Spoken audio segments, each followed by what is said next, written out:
Michael from Quality Classics. How is everyone? Today I'm going to talk to you about a car that I have a hard time finding. It's the GTA RGT 67 convertible. Where are those cars? Hard to find. I'm going to explain about the one behind me and why it was so hard to find. To start with, the Marty report says it was one of 40 built with the color and interior that it has. So that right there gets you down to a super small number, but it's absolutely one of one, no question about it. We'll go through the Marty report and look at the options. The car is hard loaded with rare options and makes it super, super special, but the car is special way beyond that. It's a survivor type car. Other than a older respray, it came to us absolutely bone stock original as built from the factory. Now, we did a deep dive and we sorted out a lot of issues to make sure that the car would be ready for on-demand enjoyment, more reliability for our future buyer. So we did things that maybe didn't need to be done, but we did them just for the benefit of our buyer. At the end of this video, watch all the photographs to show you what we did to this car. You're going to be very impressive.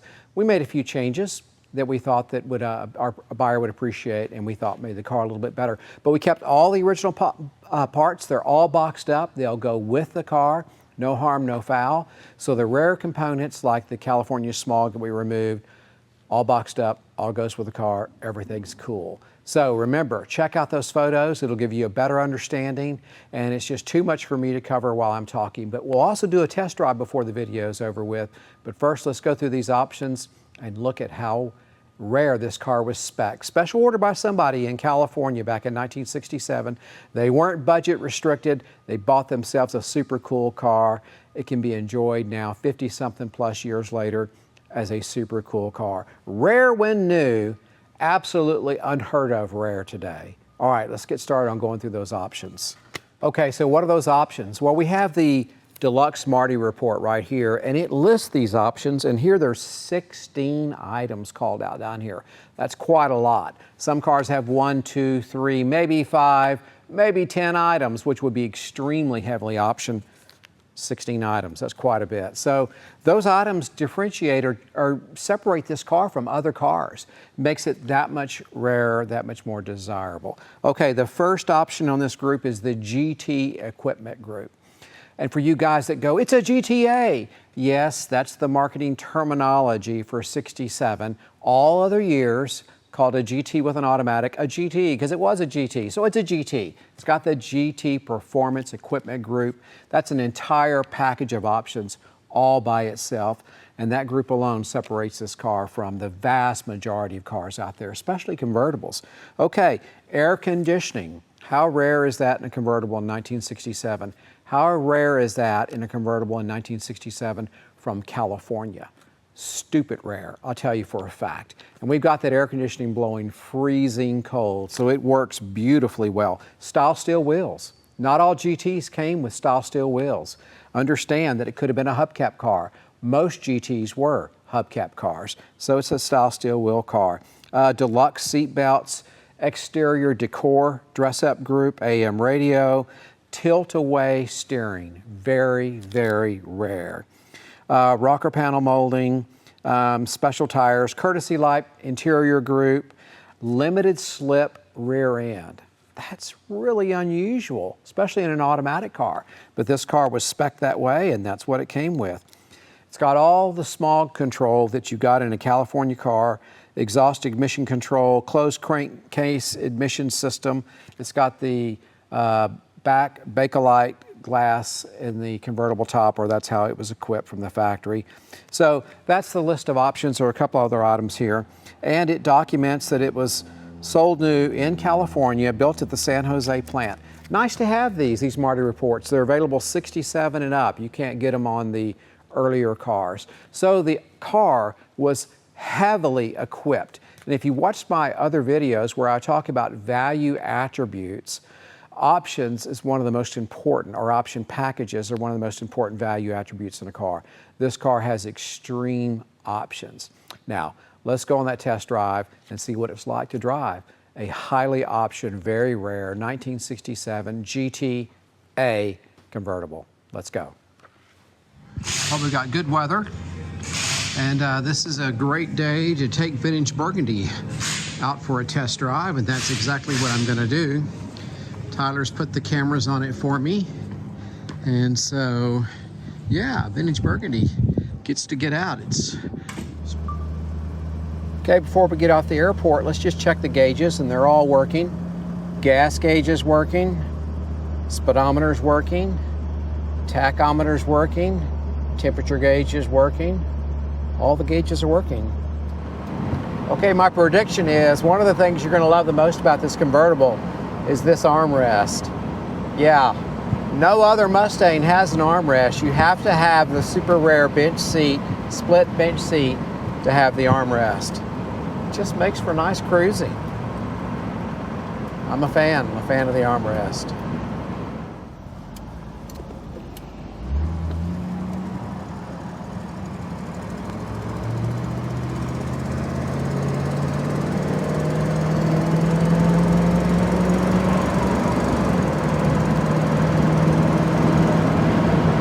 Okay, that's 55 miles per hour. It accelerates like you'd expect the 289 to accelerate. Shifts are nice. It's one-hand driving if you choose.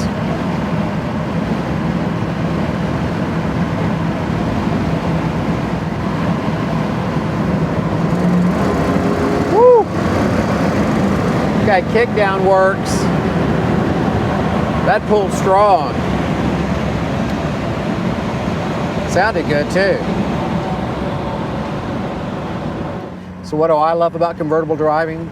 Pretty much everything. I've had a convertible since the day I graduated from high school. I traded my late model 2-year-old Buick Century in on a 1968 Chevelle convertible. And I had that car the next 3 years, and I loved it. I absolutely loved it. And in fact, I would have never sold it except for I went off to college, and it was a restored, beautiful car, and I just couldn't stand to see it sitting out in the college parking lot. And so I got practical and I traded it in to my dad for a Monte Carlo. My dad had a little car lot business. Yeah. So as soon as I got out of college and I could afford to buy a toy again, I bought a convertible. And I don't think there's ever been a gap of time in all my driving years that I haven't had a convertible. I love them. And so what I have now, I have a Porsche Targa. It's an open car, or I have something that might be for sale. I always have access to a convertible. So I still haven't gotten that completely out of my system. And let me tell you, the entire world loves a vintage Mustang convertible. You watch, wherever you go in this car, it draws people like flies. It seems like everybody can relate to a vintage Mustang convertible. You had one, wanted one, an aunt had one, mom and dad had one, a friend had one, someone had one. Of course, they've gotten expensive now. They never fell out of favor. They never were cheap, but now they're far from cheap, especially rare ones like this. This is not a generic Mustang convertible. It's the top of the food chain. Not only is it a V8, it's an A code. Not only is it an A code, it's part of the GT series. It's very special. It's got very rare options, super desirable colors. So this car, it's two things. It's an investment in fun and an investment period. It's like spending your money, but you still have it. It's in your garage. And so that's the wonderful thing about buying the right vintage Mustang, really, or any collector car. Just so happens that the Mustang is the worldwide collector car. Yeah. It's just a pleasant car to be in. It won the hearts and minds of millions when it came out. And millions love it still to this day for all the same reasons. And I've never gotten it out of my system. So the 289, the world famous 289, and it is world famous in the car circles for many reasons. It had a reputation in racing that was well earned, and it was incredible. Really, it was almost unbeatable in SCCA Class B racing. But the 289 is the perfect platform, both horsepower and weight, for the Mustang chassis. So it's not too much motor, it's not too much weight, it's perfect. They're perfectly matched. And that's what caused people to realize when they got behind a wheel of one of these back in, call it 65, 66, 67, they realized that the big cars they've been driving prior to the pony cars, i.e. Mustang, were just kind of big and floaty. They didn't have that personal feeling that a Mustang has. It's got a very personal feeling. It's nimble, it's peppy, it's fun. And so that's why people had, you know, a relationship with their Mustang. These cars offered a dynamic that heretofore had never been offered. American cars were big, heavy, clumsy cars. Awesome to look at, and some pretty impressive straight line performance and wonderful, comfortable cruising cars. But in terms of driving, tight turns, in and out of parking lots, just everyday driving, they couldn't compare with the Mustang. The pony car introduced a complete different, all new dynamic that people immediately embraced. And of course the world moved forward and that dynamic started transferring into other cars as the years went by, even to some of the larger cars. But yeah, the personal feeling and experience, the dynamic of a vintage Mustang is still one that pleases people. They still put a smile on your face. Yeah, the vintage Mustang. You know, there are supercars, there are amazing cars out there today, cars that cost 10 times, 20 times what this car cost. But are they worth it? Can you get 10 or 20 times the real world usability out of them? Can you enjoy the speed that those cars will produce? Is it even remotely safe? Can you have practical, numerous experiences in those cars? Now, I don't think so. In this car, yes. The answer is unquestionably yes. Okay, let's enjoy that power of that little 289.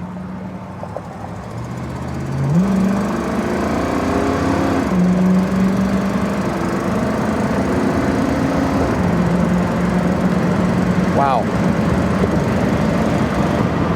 Wow. Okay, that was faster than you think.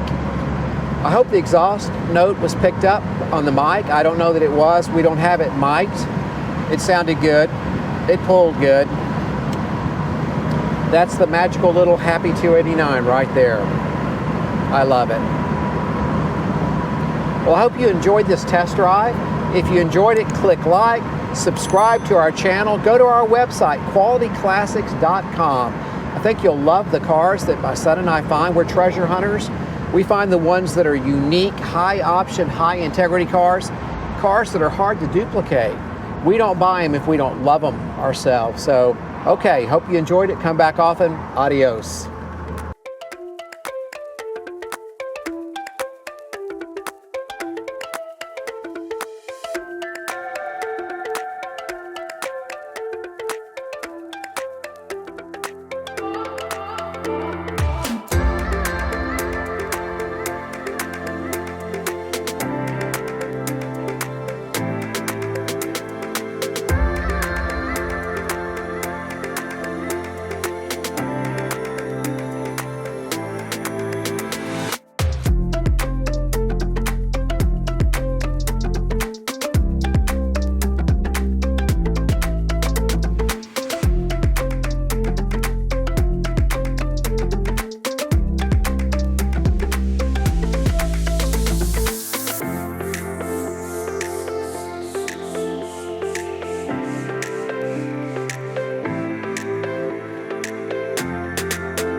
driving it. I'm happy with everything. Tyler wanted to drive it top down. It's a lovely day.